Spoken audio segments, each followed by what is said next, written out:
I'm Joey Petralonis. And I'm John Reith. And today what we're going to be doing is replacing a graphics card in a laptop. But before we get to that, I was wondering myself, why on earth would we want to do this? Well, the first reason people replace their graphics cards is to put a new one in. Technology moves very quickly, so the cards become outdated. So people upgrade them for enhanced performance. Another reason, especially in the case of performance laptops like this one, is because the card has overheated and is no longer good. That sounds nasty. This particular computer has a card that's been exposed to extreme heat and therefore has stopped functioning properly. Okay, well, it sounds like that's a good reason, so let's get into this. Let's. The basic tools you'll need for this project are a screwdriver that comes with Phillips and flatheads along with star drives. You'll also need a small Swiss Army knife that has a Phillips head attachment to get to hard to reach screws. The computer we'll be working on today is the Dell XPS M1710. We chose this particular computer because there are known issues with the graphics card overheating with the original BIOS. Now, the first thing you want to do before working on any computer is to remove the battery. On this computer, this is simply done by flipping it over, sliding the battery tab, then removing the battery. The second safety precaution you want to take is to remove your hard drive, because any electrical shock that comes in contact with your hard drive has the potential to wreck it. Now, removing the hard drive on the M1710 is simple. There's two screws on the back that hold it in. So all you have to do is unscrew those. And then that one came out easily. If you have a hard time removing them, you can take a magnet and that will pick them right up. Now that the screws are removed, we can slide out the hard drive and move on to our next step.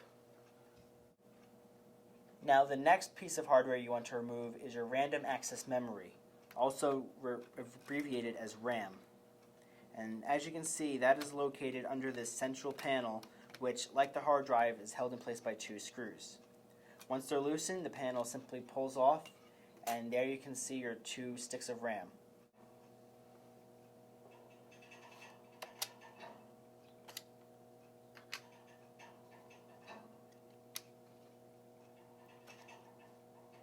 The next piece of hardware you want to remove is your wireless LAN card, which is located just to the left of the RAM right here. Once again, we have two screws that hold the panel in place. So those come undone easily enough, and your panel pulls away. And as you can see, this right here is your wireless card. Now, you don't have to remove the card itself. You just have to unplug the three wires right here that run to the computer screen to the antenna. So to do that, I'm going to switch the utility knife to the pliers and gently unplug them.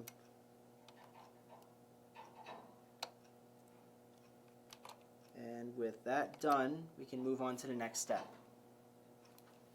Now that we've disconnected all the vital hardware from the underside of the computer, we flipped it over and we're ready to remove the faceplate and the keyboard. To remove the faceplate on this computer, there's a slot just to the right over here. You can take your utility knife with a small flathead screwdriver attachment, insert it into the slot, and gently pry up. As you pry up the hinge cover, you'll hear the snaps coming undone.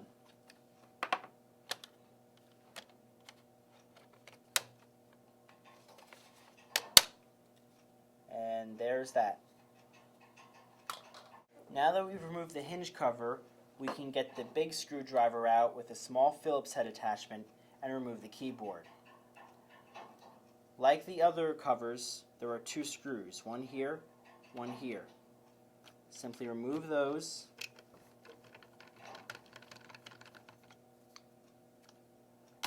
That side's loose. And unscrew this side.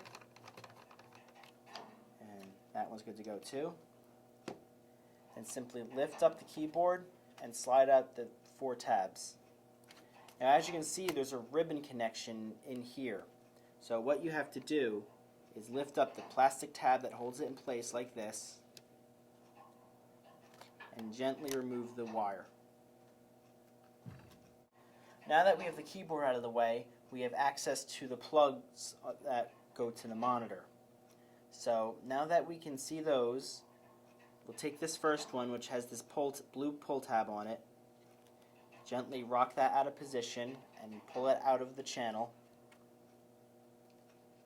And then do the same thing with the smaller one behind it, being careful not to put too much strain on the wires. Now that we have the plugs disconnected, we can remove the monitor, which, as you guessed, means unscrewing more screws.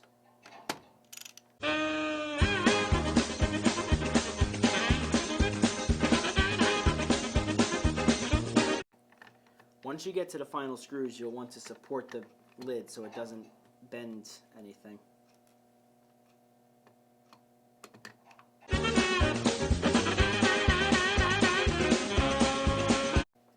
Now gently pull it out of position. Note the tab on the left hinge that's there to support the hinge. And finally, gently pull your wireless card wires through the opening. And just like that, we have removed the monitor. Now that we have the monitor removed, all we have to do is unplug the indicator lights, the auxiliary battery, and the mouse trackpad. Now that we've removed the screen and unplugged all the connections from the top side of the computer, we're ready to remove the lower shell screws. The screws are located all around the perimeter of the computer, as well as one main safety screw in the center. Now, this job will require the large screwdriver and also the narrow screwdriver to get into the deep screws.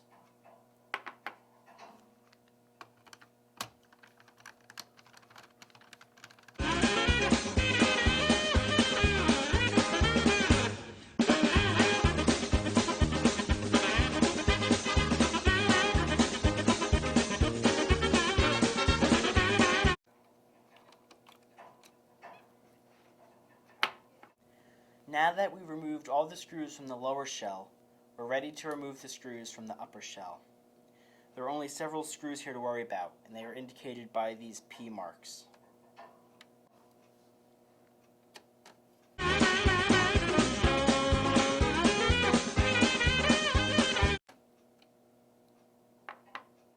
Now that we have all the screws removed, we're ready to separate the two shells. On the M1710, this is very simple. From the back, lift up on the silver part of the case and pull away. Now that we have access to the components inside the shells, I'm going to point out the GPU, which is located right here. Now this isn't the GPU itself. This is the heat sink that draws heat away from the GPU, which is underneath. So now what we're going to do is we're going to remove the GPU and then the heatsink mount. Like the other components of the computer, there are several screws holding in the GPU. In this case, there are 4, one at each corner.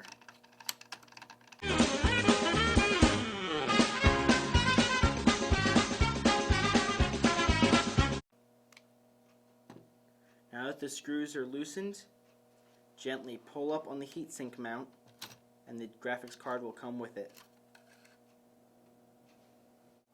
To remove the heatsink from the graphics card underneath, you're going to want to use a star head, which we mentioned earlier.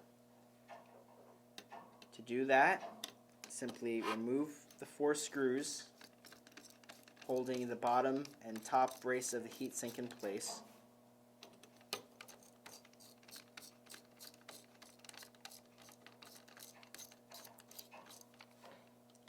Now while you're doing this, there will be some resistance because these are spring-loaded screws to make sure that there's not too much pressure on the graphics card to prevent it from breaking. Once your 4 screws are fully loosened, if you turn the graphics card over, you'll see the bottom mount that holds the heatsink in place. That will pull right off. Now I have already loosened this, but there's glue that holds the heatsink and the graphics card together, so that will take some force to get apart. But it will come undone as long as you're gentle. And once you remove the heatsink, here's the bad graphics card that we're replacing. Now we're ready to put everything back together. To reattach the heatsink to your graphics card, you'll take your new graphics card, you'll turn it over, take the bottom brace for the heatsink, and line it up with the holes already in the graphics card. Next, you'll take your heatsink and gently line up the 4 screws with the 4 holes in the graphics card.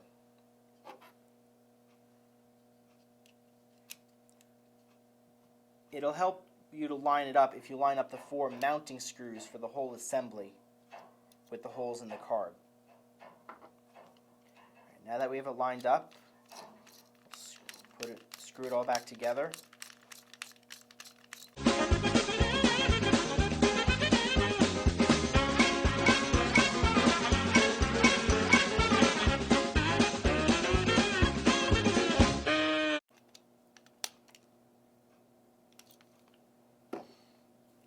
Now your new graphics card is attached to your heatsink. Now that we have the new graphics card mounted on the heatsink, we're ready to reinstall it into the motherboard. To do this, simply line up the plug on the graphics card with the adapter on the motherboard. This can be easily done by lining up the pegs for the screws.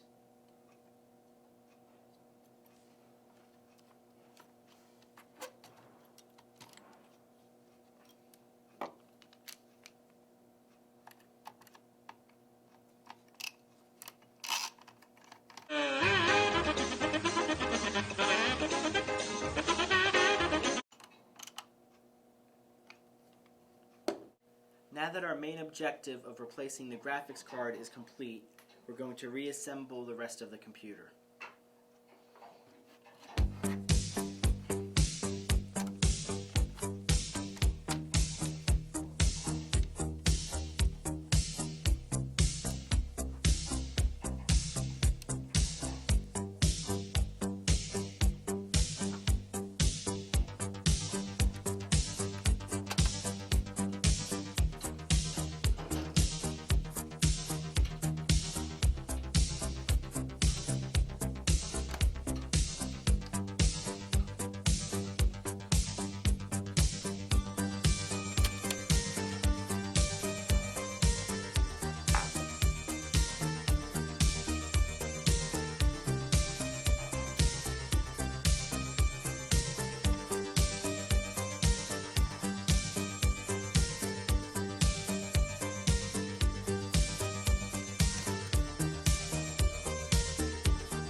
And here we have the computer reassembled with its new graphics card. I'm John Reith. I'm Joey Petrolonis. Signing off. Thanks for watching.